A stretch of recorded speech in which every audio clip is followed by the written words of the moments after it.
बोलो बोलो शंकर भगवान की। म्यूजिक डायरेक्टर विकास राज गोपालपुर।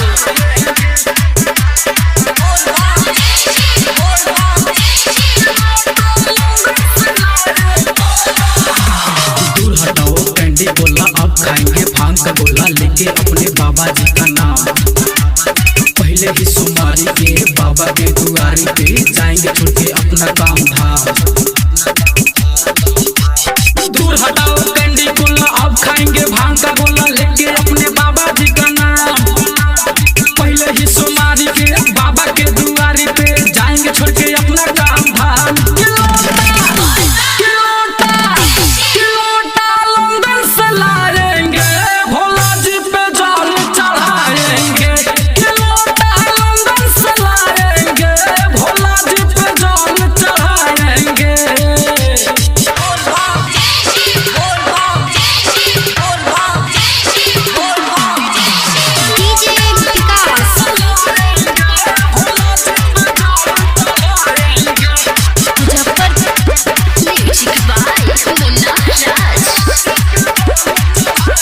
बाबा स्टाइल में चिलम चराएंगे, धुएं का छल्ला बनाकर उड़ाएंगे।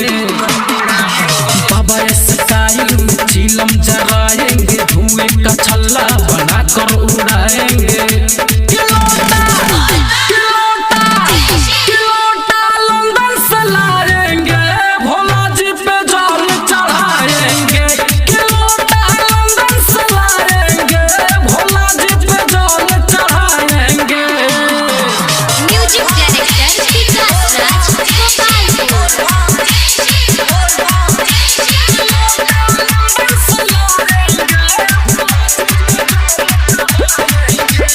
चंदन शर्मा का गाना बजाएंगे, सभी कांवरियन को संग में झुमाएंगे।